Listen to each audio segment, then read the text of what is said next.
Injuries to members. No gym owner ever wants something bad to happen, but the reality is that stuff is unavoidable. Every so often, someone is going to get injured, even though fitness training is incredibly safe. The best plan, be prepared. In fact, be over-prepared so that you can manage any situation. It's Worst Case Scenario Week on Run a Profitable Gym, and I'm Mike Warkentin. Please hit subscribe wherever you're watching or listening. Today, my guest is going to explain how he managed an incredibly stressful event at his gym like a pro with the help of his staff and members. It's going to be a great story for you guys to listen to. Erik Zeyher, he runs Warlock Athletics in New York, and in mid-August, a member had a heart attack. This is just a tough one for everyone to think about right now, but here's the good part. I'll give you the skip to the ending. The member's wife, a nurse, later said, if it had happened anywhere else, he would have died. So there's good news at the end of this story. Erik's here to tell the tale and help you be at your best if the worst ever happens at your gym. Erik, welcome. How are you doing today? Mike, I'm great, man. Thanks for having me on, and it's good to see you again since the summit. Yeah, I'm super pumped about this because the CrossFit and fitness community is hurting a little bit right now. So we're going to give them some good news. First, stressful situation, but the good news is that you saved somebody's life at your gym. Tell me the whole story. What happened? How'd you guys do this?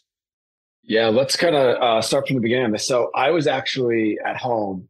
It was like 4 p.m., a little after, and class normally does their warm-up, does normal thing, and I got a phone call from my head coach, and I missed the first phone call, and within 30 seconds, the phone rang again.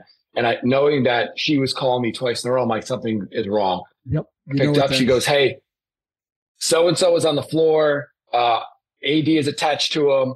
And I said, put the phone down. I'll be there in 5 minutes. And I live probably about 10 minutes from the gym. So how fast were you going? Do you remember? I was probably going about 70 and a 35, like 30, double the speed limit at that point. Life is at risk. Yeah. Yeah. And just to be there, that's the instinctive reaction, right? And without getting in a car accident myself. We had a member go into cardiac arrest. Yeah. Full house on a Monday. You got 10 people in classes. You got a semi-private going on. You got a PT going on. You got parents, kids in the building. Mm-hmm. I mean, you have a full house with 3. And I lucked out where these are 2 out of 3 coaches that were on right there are my full-time staff members. So they were luckily knew exactly what to do. One called 911. One of our members is actually, as lucky as this may sound, is a PA. He's a cardiac PA, and knows the member's dad very, very well. Guy hit the floor within 15 to 20 seconds. Our members, one is also a nurse, hands on chest with CPR. One of our coaches grabbed the AED, sprinted right over. Within 60 seconds, this guy was hooked up to the AED, cleared for shocked, and then brought back to life and continued with CPR. And this is all within 2 minutes, for which them seemed like an eternity. And we're also very fortunate where the firehouse EMT is 400 yards up the road. Mm-hmm. Mm-hmm. And it still felt like an eternity before they got there. Our member came back from a 400-meter warm-up run. It wasn't like we were working out in the middle of a crazy workout. Yeah. We were actually doing a memorial walk for Lazar Dukic. So, you're trying to do everything right, and then this catastrophic event happens, and a guy hits the floor, foaming at the mouth. Not the phone call that I want to get as an owner. Paramedics came, brought him to the hospital, the whole 9. Luckily, when we got to the hospital, I met his wife there. I followed along. She literally said point blank, if this happened anywhere else on the golf course, he was driving while we were shopping today, he'd be dead.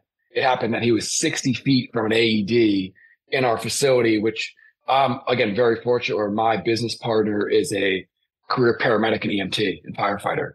So he's always harped on it over and over again. And obviously you try not to roll your eyes because you hear it so many times that we need to practice this thing, but we'll never roll our eyes ever again. And this thing saved one of our members' life. Yeah. That's what a story. And I can't imagine how stressful that would be obviously for you as the owner, but also for the people that were there right at ground zero when this happened. And this is what I was getting at in the intro, 400-meter warm-up run for a member of your gym. That's not preventable. That's just a thing that happens. There's nothing you could do on that one. All you have to do is manage the situation. Now I got to ask you this. the response time and the reaction was so fast. Like you said, like, within like seconds, people are on him. Seconds. You've got like the AED hooked up and everything is just moving at warp speed. That doesn't just happen, right? You can't do that if you haven't planned. How did you guys make this happen? What did you rehearse in the past, or what are your procedures and plans? Yeah, so we actually have a full plan and go through regularly training and semi-annual training for the AED. So all the coaches on board know how to handle it, know what it sounds like, know where it's located. It lives in the same spot. It's funny, like we had the protocol for exactly what goes on. What we didn't prepare for was how to respond to it afterwards, right? Like, as in like communicating with the members. What does class continue? Does it not continue? Like, do you move everybody outside? Do you keep them inside? Like, there's just a lot of things, and it happens really fast. Where like we had everything. I'm going to ask you about that part, but yeah, let's finish off the first part about how you prepare, and then let's get into like how you manage that, the after effects. Yeah. So we go through regular training with the AED. We go through the CPR course. We make sure that our coaches are prepped so they know exactly what goes on and how to use that. The great part is the AED, once it's hooked up, is super simple to use. But again, even in a dire situation, seconds seem like minutes. Yeah. And we've even had some of our coaches who are trained out be like, man, I couldn't act fast enough. And they know what goes on with this thing. They've seen it before. They've pulled it out, but it's much different in a game time situation where they need reps because there's no real life pressure. It's just like, all right, cool. Like I see it. Yeah, you can't. And even just trying to create some sort of pressure point for the members to be able, or the coaches to be able to like actually practice it with a little bit of a penalty. Yeah. Probably a better idea in retrospect. But yeah, we had this system you can't recreate that. You just can't, no matter what you do, that stress of this person that you care about on the ground, like you can't plan for that. So yeah. And even the PA said, he's like, listen, like I do this for a living and it was stressful for me because I know that member. Yep. He's like, that gave me major anxiety. And this is the guy who's a trained professional that does it for a living. Yeah. Yeah. So, I mean, listeners, just a quick lesson here. Obviously, if you haven't practiced this stuff at all, you should start practicing this stuff because it's going to be way more stressful. Like the AED seems just like this, oh, it's talking to us, this box and that whole thing. When it's real, that practice is going to come in handy because you're going to remember stuff. So how often did you drill your plan? Yeah, I mean, every time someone came on board, they went through that piece, and usually one of our coaches actually taught it to the member. We have a full written SOP, a full document for it, and again, like even it gets checked and inspected monthly. Yep. So this way, like we still know that the battery is still operating, the pads are up to date. It's funny, but like when we actually opened our gym, we didn't have enough funds to even buy an AED. Mm-hmm. Right. So like we're and it's not required by New York State to have an AED within a gym. You actually need to have 500 members in your gym in order to be required to have an AED. That's interesting. It's crazy. It's absurd actually when you think about it. Yep. And I was really fortunate. One of our members said, hey, listen, like I'm going to cut you a check for $500, put that towards the AED. And that helped us significantly. So within 18 months of opening, we were able to purchase an AED. Not only that, but again, like having a paramedic and firefighter that owns the business, like, hey, like this is a top priority for us. Mm-hmm. So like it's literally sat in a box on a wall for 8.5 years. Other than like being tested and being checked monthly, it's literally sat there seeming like, man, I hope we never have to use this then. And then when you did, the pads were current, the battery was working, your staff was trained, and you mentioned a word that I always highlight on the show. You said SOPs. No successful gym owner that I've ever spoken to does not have SOPs and standard operating procedures, rules and tasks, everything laid out. If you want to be a successful gym owner, this is essential. And in this case, it was life-saving. So, kudos to you for doing that and having this prepared. And then for having, your staff and people manage the situation when it happened, because like you said, game day is not the same as practice. And there is just no way to simulate this kind of thing happening. So talk to me now, like your staff responded 2 minutes, the whole thing goes down. Then what? Obviously you've got a fire hauler, you said 400 meters away, right? Or 40 yards away, people who show up. And what about the rest of the people at this point? Like you got a gym with 20 people in it? Yeah. I mean, there were 20, and again, like systems, right? So like we actually, because we check everybody in, we use MindBody. We check everybody in. We know exactly who's in the building, right? And like, so those attendance records to make sure like, follow up, is everyone okay? Like, did anyone need to leave? We have all that stuff, but in terms of like what happened afterwards, it feels like a whirlwind. Yeah. And I couldn't imagine if I had to coach afterwards and I couldn't actually like be able to help the member and help its family. And like, I could literally I had everything cleared off my plate, that I don't coach any classes. I don't do any PTs, where I could literally be like, cool guys, this is how we handle this thing. I could take care of my staff. If this was before I started with you guys, when I was working 80 hours a week, it would have not only, even though it was a great turnout, it might not have turned out that way. It could have seriously affected the relationship with members and people afterwards, because they don't feel like they're taken care of. But because I literally could put all of my effort into, cool, let's debrief tonight with the staff. Let's debrief with the members that were in the building in our own like Zoom meeting. Let's make sure that I follow up with the member and actually be there in the hospital for him to visit. Right? Like these things, if you're coaching all the time, you can't do. And because we're set up for success from the likes of you guys, of what we did for the past 3 years, man, was I able to really help everyone across the board. But in terms of what went down afterwards, it felt like a whirlwind. If it seems like it's a little bit hard to describe right now, that's because it's exactly what it felt like. Right. And I've shared that with a bunch of people now. I know that afterwards, basically, we went to the hospital. My coaching staff continued coaching. Talking about it afterwards, if we had to, when somebody goes into cardiac arrest, I would have just had our staff clear the entire gym and just have them go outside. This way, like whatever's going on, they don't have to witness that piece. And we've had both sides of it in terms of like, we've had professionals in terms of Dutchess County, like stress relief, or I forget the exact name of it, but like they said, hey, it would have been better if you did this. Mm-hmm. Firefighters saying, hey, it's good that you kept everybody in there so they could actually see what goes on in case it does happen again. They know how to save somebody's life. That's interesting. I wouldn't have thought that. So like we've had both ends of the spectrum. And then even for the staff being like, man, like I need to go back to coaching right now. Like, are they okay to coach right now? Like they just witnessed a member go down, cardiac arrest, foam from the mouth, be shocked back to life. Like, and my staff wasn't okay. Like it took us probably at least 10 days to kind of get back to it. And like, it was like random crying sessions throughout the week, feelings hit in the middle of a workout, and these are top level coaches, like an L2 and an L3 and another L2 that have been doing this for 5-10 years, that are seasoned veterans at this. One of them was in the Air Force, right? Like really struggle with this part. So like us debriefing as a team that night before we even put anything out to the rest of the community, massively important. Obviously the member's still in the hospital. I left for a little bit, actually dropped his car back off at his house because he couldn't drive it. Debriefed with my team that night for about 45 minutes to an hour, as long as they needed to kind of get stuff out.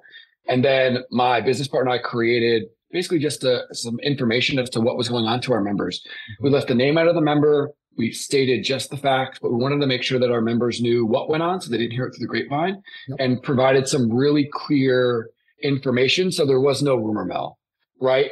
It also allowed us to address and let our members know, hey, listen, tomorrow night, we're going to actually have a debrief for anyone that was in the facility when it happened, so that this way we can kind of break down, we can share some stories about it, make sure that you guys are okay.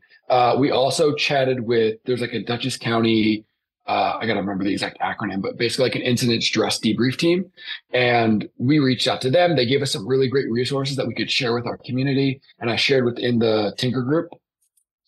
And then from there, we basically sat down with our members. I had another debrief 2 days later with our team again, checking in daily with these guys to make sure they're good to go. The member, meantime, is still in the hospital for the next 4 or 5 days, gets an AED put in, make sure he gets the deluxe version of that. But again, still checking in on him to make sure that he's doing okay in there. It was a lot. I mean, like, I'm used to kind of being thrown into the fire, and as a gym owner, like, and even as a person, like, this was hard. It was really, really hard. And like, I'm fairly removed from my gym where I don't have to do a ton of work in the gym. So I couldn't imagine having this happen and being a gym owner that like is in the mix of coaching everything. I wouldn't be able to handle it. Yeah. So you mentioned our Tinker program, and listeners, what that is, it's our program for top level gym owners, and Erik is in that. Yeah. And what that essentially means is he's making more than $100,000 a year from his business. He doesn't have to work in the business, he can work on the business. So he's a little bit freed up from stuff. He has freedom of time. He's got some freedom of money. He can choose which roles he wants to take in the gym, and it can be, he can coach if he wants to, but he doesn't need to or want to, so he's doing something else. And what that does is gives you the freedom of time, which then an instant like this happens, and he can behave like a CEO would, step in and absolutely manage the situation with his partner to take care of his member, to take care of his staff, to take care of the other members that are outside that weren't involved in the incident but are still affected by it. That's why we want you to be a great gym owner, because if you're wearing every single hat in your business and something like this happens, you're going to coach the class, you're going to do the AED, you're going to have to manage all the follow-up all by yourself. It's chaotic. And we want you to have that freedom so that if something happens, or if something doesn't happen, you just want to work on your business, you can do it. So that's what the Tinker program is. And mentorship can help you get that freedom of time. Now, did you say that you didn't cancel classes, or you kept things going after the member was taken out? We kept things going. I think if it was a different result where he wasn't shocked back to life, it would have been a very different situation. Yeah. At that point, we would have shut down classes for the remainder of the day. Yeah. But seeing like he was, back to life, didn't really know exactly how he got there, but giving a thumbs up on the way out to everyone. The crazy part is that one of our members who actually provided CPR, as soon as she was done, got up and just jumped right in, ready to start the workout, started kettlebell swings, like didn't even bat an eye, right? Really? But like, again, a true professional in what she does and what he does, to be able to handle those things. Would you, going back, if something like this would happen again, would you continue the classes after that, even if it was a successful revival? Yes. Okay. I would have it in that situation. The only thing that we probably would have done differently is like if he went down, like I said before, moved the rest of the class outside just to kind of like give that a little bit of space. Yeah. And that makes sense, but it's interesting that the firefighters even said that having people view something like that, as traumatic as it can be, can actually save lives down the road. Like that's an interesting kind of takeaway that I wouldn't have thought of. It's obviously stressful for them, but if they're like, I've seen this before and I know that I need to do this and grab this and do that, that's actually a really good skill to kind of have. So that's an interesting one that I hadn't considered. Had you ever thought of that? No, I never thought of that before. It's one of those things where like these guys are around it all the time, right? Like they live and breathe it. So like, again, like I'm like, all right, that kind of makes sense. I get that piece. And at the same time, you're like, man, I still want to protect my people and my community from seeing what goes on with that, because it can be very traumatic. I think the other part is that I think people, at least I didn't realize, was that like our response to that was what it was. Like, again, like we lucked out where it was a really fortunate. We could have done everything right and it could have ended the other way, right? But at the same point, the fact of how we responded with checking in our members, debriefing, giving them resources, it showed that we were a professional business. And the members that might imagine themselves in that situation were able to see like, man, like I'm in really good hands. So it allowed us to, at least in my mind, allowed us to double down on the buy-in from our members. Cause we're like, listen, like you guys did everything you're supposed to do. You communicated with us. You made sure that we were debriefed. You gave us resources. You made sure that like the staff was okay. You're doing everything you're supposed to do. And we feel really good about that. Because if I was coaching, again, I would have missed a lot of these steps. I probably wouldn't have been as good of a communicator as I would have if I didn't have the time for it. But I was able to sit there and like craft a post, make sure that we made sure that like everything was communicated the right way. I was able to have free time the next day just to be at the gym from 5:30 a.m. till 9 when I'm not normally there, just to hang out with members and maybe answer a few questions and let them just like vent to me a little bit, just to be there. Versus like if you're in classes and coaching all the time, like you don't have that opportunity. So I think that like me having that bandwidth for my members in that respect was an absolute game changer. Yeah. And I love the stuff that you did where you cared for your staff. You had some meetings with those guys and said like, hey, this was stressful. What can we do? You acknowledge what's going on. You did the same thing for members. And so you're having you're reaching out and caring for people who are affected by this, even though they weren't the person indirectly in the incident. They're still suffering through it. And you said, you've experienced people with tears and stuff. I love that you did that. Chris Cooper's talked a lot about the calm model of leadership. I'm going to put a link in the show notes to a resource of that's going to be very helpful for you listeners at your gym. But what I want to highlight here is that you communicated, and that's super important, because one of the things I can't stand as a media guy is watching rumors spin up. And you mentioned it, the rumor mill goes, all of a sudden it's this happened, that happened, it was 4 people and this and that. And it's like, you need to get out front of things in a professional manner and say, here's what happened. Here's what we're doing. and be a leader. If you let things go wild by themselves, you get rumors and stuff gets really bad. It's especially important with injuries and things like that because people are worried. You got to reach out. Obviously, you reached out. Was his wife at the gym by chance, or was somewhere else? No, so it's actually really funny. So she actually somehow tracked down the ambulance on the drive there. Whoa. And like literally merged in right behind it. And he's sitting up and he can see everything going on behind. He's like, I thought you were going to rear end us about 3 times at least. And it was, so yeah, she found her way there. There was one more thing I wanted to mention, but I'll think about it as we go. But like, it was, I'm so grateful too that Chris shared the Calm resource earlier that week, because I actually used that for when we posted about Lazar Dukic. So it was super helpful. So I actually already had to rep it. That's right. Right. So like I made the post in my community about that piece. And I was like, oh my gosh, like I already know how to do this thing because Chris already gave me the system for it. We need to use it again. So all of a sudden, like 1 rep, probably not as good. 2 reps, I've done 100% more work. So now it allowed me to be a little bit better at it. So like, again, kudos to you guys. Well, I didn't realize the timelines there. That's very interesting because Chris did share that resource. We did a special podcast with Bonnie Skinner as well, talking about managing traumatic situations in relation to the CrossFit Games, and it can be applied anywhere. Obviously, I forgot that we had done that right around the time of this, so it's crazy that you saw that in advance and had that top of mind. The other crazy part about this I forgot to mention was that like this was during a memorial walk for Lazar Dukic. Like this was the Monday after the CrossFit Games. And like, it just happened. Wow. I'm like, so like, we just got hit with that as a CrossFit community. We now have our member that it just went to cardiac arrest. I was like, man, like this, talk about like being thrown to the wolves. It literally felt like I was thrown like a dryer and just being tumbled around. Yeah. It was a tough week. But you still manage it like a pro, and like the response was so amazing, and you got the best possible result in something like this. We're able to show your community what a group of fitness professionals you are. Are you making any changes to your emergency plans based on this incident? And the reason I'm asking this is because other people who haven't gone through it might be able to see some places where they can update their plans. Yeah. So in terms of the response of what we have with our current plans, not going to change anything other than like if an incident does happen, we're going to end up moving people outside. But that was battle testing. You tested that and like it worked. Yeah. What we are going to change is some of our responses afterwards, because a lot of that stuff we created on the spot, and we're still kind of evaluating that between like the communication with the members, the debriefing of the staff. And again, it's incident to incident.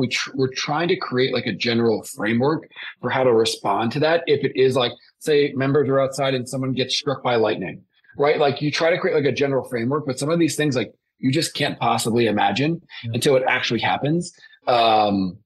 But like in terms of the process afterwards, we're probably not going to change too much, just how we respond and communicate to the members afterwards. That was our kind of like first run at it, unfortunately. Yeah. No, and that makes sense because everyone looks at an emergency action plan and you have your steps of like, you will call the hospital at this number. You will go stand on the side of the road and wave down the ambulance, and you will do this and you will do CPR. But then it kind of stops there. Most emergency action plans that I've seen just stop and that's it. And there's no like, what happens afterwards when, the gurney goes out and the sirens go to the hospital and the rest of us are kind of just standing around, and you realize and found out how to live through it, that there needs to be something else there. So I guess, if listeners, if you're out there, if you have an emergency action plan, at least put some like a little bit of railway tracks in place to say, what happens next? How are we communicating with everyone who doesn't know, but is part of the community? How are we managing the people who had to deal with the incident? How are we managing the people who maybe didn't have to deal with it, but saw it and are affected by it? And how are we managing the people who weren't even there, but are still very affected by it? Maybe this guy's best buddies are in a different class or something like that. You probably can't lay all that out because, as you said, Erik, everything is so different. These incidents are so specific, but just a general plan. We are going to communicate and we are going to do this for the staff and we're going to do this for the members. Just like a 3-part thing might be a good idea. Would you think that would be wise, Erik, or would you add anything to that? Yeah. So, I mean, the other thing too, and this is again brought up by our staff, was like, he's like, I didn't know whether to like start class right away or like kind of get back to it. And again, like they're about to start the workout in like 5 minutes, and like everyone's just been frozen out of everything for 15 minutes. Right. And like giving everybody like, hey, listen, take 5 minutes, grab a drink, use the bathroom, bring it back together, and even just have a conversation of like, hey, if you're not okay to work out right now, like it's okay, pack it up. Yeah. If you need to like sit on the sofa and hang out for a little bit before you even decide those things, totally cool. If you're ready to rock and roll and you want to work out, that's here. Cause like we had some members like literally like pack up and leave because it was that traumatic for them. And like we're trying to keep tab. I'm really fortunate. I'm in the hospital with the member who went down. I have my staff members, my coaches following up with the members who had to leave because it was so traumatic. He's like, hey, I called so-and-so just so you know, we had a really tough time with this. You should probably reach out. I'm like, perfect. But again, if you don't have a good staff in place and you don't have some of these people that are at least aware of who's going in and out, and there's no documentation of who's in the building at the time, it's really hard to backtrace some of that stuff.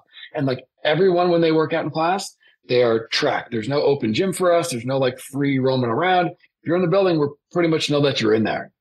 Yeah. And like, we're not going to make this a business decision, but at the same time, you can imagine that if someone saw this, left the gym very rattled and no one reached out, that member may not come back, right? It might be like just a really negative experience. And like, again, we're not about dollars and cents here. We're about caring for people. If you reach, how much better is it if you reach out to that member and say, hey, I know you were in that class and you could, you had to, what can we do? How can we help you work through this? That shows a huge professional level of care. And you can't do that without systems. Like you said, you can check your attendance report. These people are here. They will be contacted. We're going to contact them a second time. We're going to have a little Zoom call for them or whatever, anything that makes things better. And that all falls back on systems. Erik, did you remember, you said you were going to bring something up later on. Did you think of what it was? Yeah. So there's a bunch of stuff. So one of the things that most people don't realize is that like for the first 72 hours, at least for traumatic events like that, like it's very much, there's still a lot of ups and downs. So we know with our staff that like, hey, like, listen, you guys are going to experience ups and downs. Even though we debriefed, it still might be really difficult. Basically it takes like 10 days for you to kind of like get back to norm with that stuff. And so like after 10 days, we held another debrief to basically go, hey, listen, if you're still struggling with this, let's talk about it and show up. It also gave us a really good indication as to if we needed to help people get additional help and resources outside of just doing a debrief and talking with our team and sharing what they saw and how they felt. It raised a little bit more of not like a red flag, but like just like a pink flag that like, hey, I'm really struggling and need some additional help. Because like you said, like all of our members are people that are part of this community. We want to make sure that like they feel safe, they feel like they're okay, not something that like they need to like carry with them and that's a burden that they need to hold on to. Right. So like we wanted to provide a safe space for our members to do those things. The other really great part that goes with this is that our AED is from a company called HeartSign. They're like a fairly big company. They actually donate an AED of the recipient's life who it saved. So our member actually gets to pick an organization that they get to donate an AED to. Cool. Because I didn't even realize too that like how much information is in the AED. Like the police department or not the fire department came back over. They had to export the data was there so they could give it to the heart doctor. There's like, they ran like a full report off of this thing. So you can see exactly what's going on before. You can see what's going on after as they get shocked. I didn't realize that. Because it's analyzing heart rhythm to determine whether it can even shock. I didn't realize that it tracked that. It could be downloaded. That's incredible. Yeah. So then they give that to the hospital so they can then understand exactly what went on. So how like long was this going? What was going on? How long? Yeah. That's critical stuff. We're also set up. So some of our members expressed like, hey, listen, like, not that I had to give CPR, but like I felt helpless. Yeah. So we actually, working with the American Heart Association and some other local companies, are going to host a CPR course for our members. Like one of those things you always kind of like kick the can down the road a little bit. And you're like, yeah, we'll do it. And like my business partner used to host and run the course, and he's now in Florida. Like he doesn't live in New York anymore. Yeah. So like now we're bringing somebody in to do that again. We dust off Rescue Randy. Yeah, we did separate training for our staff again, just to make sure like everyone feels comfortable with it. Because some of our staff, like they've been through the training, but they might not have focused on it 100%. They check the box, but then they go, oh, wow, it's actually like a real situation. I need to be prepared for this thing. Some other really awesome stuff is that like between like Dutchess County, the Arlington Fire and the Grange Fire Department, the American Heart Association, they're actually recognizing our members with awards who saved our members' life. So it goes from this really hard, difficult piece, and it's still hard to kind of like talk about, to being a really nice recognition for people who went above and beyond to save someone's life with CPR and hooking up the AED in the blink of a second. So like super excited about that for our members and our staff. And I'm imagining it must be just hugely emotional to see your dude in the hospital recovering and his wife and just like, he's still there. Yeah. I mean, like I'm not a very huggy person. And like, she's like, I got my quota for like the next 5 years of hugs from you after today. It's one of those things where, again, like you're grateful that it happened within 60 feet of the AED, because it could have happened 200 meters out on a run, right? It could have happened on the golf course. It could happen anywhere for this guy, but it just happened that we had a cardiac PA, a nurse, whole staff in there, and an AED 60 feet away. Like, you should go play the lotto. Yeah. Let's close this out. What I'll give you a couple things, listeners. Check with your insurer and your local jurisdictions to find out what you are required to do, because some places require you to have an AED, and it's not, if it's not over 500 members, it's just must have one as a fitness facility or whatever. Check those local regulations. Be sure you do that. I would also recommend make sure that you have your coaches CPR certified. Make sure that's current. Erik, let's go a little bit further based on your experiences here. What are some other key takeaways, simple stuff people can do right now today to make themselves more prepared for something that could be would be very stressful? Yeah, it's funny. I actually wrote about this and shared a post. I'm going to just pull it up real quick. Yeah, tell us exactly. I think it's more important to be specific with it than me to kind of like read off the cuff. One of the other things, and I'm going to share this because I don't think people sometimes realize the benefit that goes with mentorship all the time, is that like financially, we wouldn't be able to be in the position that we're in if we weren't mentored by you guys and Anastasia and Ashley and Chris and everything that goes into this thing. The other really cool part is like, because we're in such a good position, we also want to pay it forward and buy another AED for a gym that's either starting off or can't afford it. So like to be able to do that for another community, whether they use it or not, like hopefully at some point they never have to use it, but if they are, they're prepared.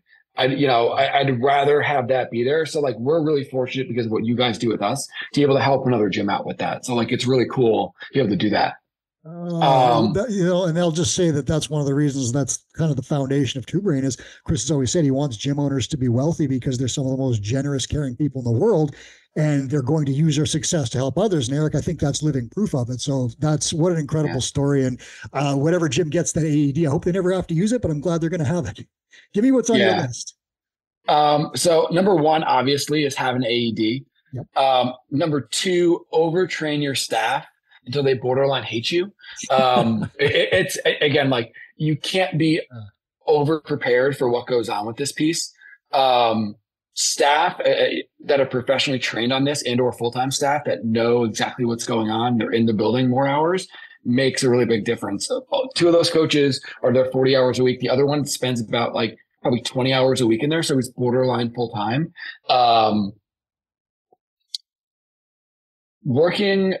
Being able to have some sort of capacity and have a team being able to divide and conquer and knowing those roles, massively important, right? Like, the coaches knew that they needed to follow up with certain members. I was in charge of assigning people jobs. We were able to divide and conquer. And if I'm in the fire and doing everything, it doesn't work out very well. Emergency systems, you got to have SOPs, fire drills and practice at game speed. We're going to implement more practices at game speed, whether there is like you said before, Mike, it's really hard to simulate a real life situation, but unfortunately I can put a burpee penalty to it that'll make it really uncomfortable, or an assault. Like, you can create some sort of pressure externally. We used to do this in soccer for PKs, but like, you can create something to make people a little bit more focused. And maybe that's just reflecting back on what goes on. Well, you can even just have them sprint out. Say the member went down on your 200-meter turnaround on your warm-up run. It's down there, sprint out with the AED, even something like that. And you better believe they'd be running hard. Yeah. A staff debriefing, especially if something traumatic happens. Yeah. I didn't realize the importance of that until talking with other professionals. That wasn't something that we planned for. Mm-hmm. So if something does happen that's traumatic, that staff debriefing, super important. Attendance tracking, make sure that like everyone is down, like in the building, that you know who's in there. And then also the member debrief within 36 hours of the event. I think that's super important. And even the communication with your members. Again, we made sure that it was vague enough where they knew somebody went down, because not everyone knows. We have 200 members. Mm-hmm. Not everyone knows that so-and-so went down, and we don't want to sit there and share his medical information. However, we do want to let you know, because you're going to probably hear it through the grapevine, that some sort of thing went down. So we tried to err on the side of caution with that while still communicating really effectively. Yeah, privacy concerns, but obviously you want the rumor mill to not spin up and people to think it was my husband at home if they hear something weird, right? Yeah. And then last but not least, but one of the hardest parts that I struggle with is like, how do I thank a guy and gal who just saved somebody's life in our gym, right? Like, I feel like I can't do enough. Mm-hmm. So trying to, like, whether that's like, yeah, obviously we send a fruit basket home to our member and some stuff like that while he's recovering, but like, I can't even begin to fathom how to say, other than like, thank you and like give them the shirt off my back for those members. But like, dude, you stepped up in a time where we most need you. I know it's your profession. And even if it's not, but like, I don't know how to thank somebody for that when it's like that much of a game changer. I think it's just right in the eyes. Thank you. And a firm handshake. And I love you. I think that's, I don't know what you can do. I appreciate it. Maybe a few hugs too. Not too, I know you're not a huggy guy, but as many as you can handle. And I'm going to guess you probably have to file an insurance, a report with your insurer. Is that correct? Yep.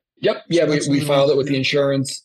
We we reach out to the American Heart Association as well, so they know what's going on. Even like Heart Sign, the company that does our AD, actually gives us new pads since we used them and saved a life. I don't know if they do that the other way around. I hope they would, but and the other really cool part, and it depends on your insurance company.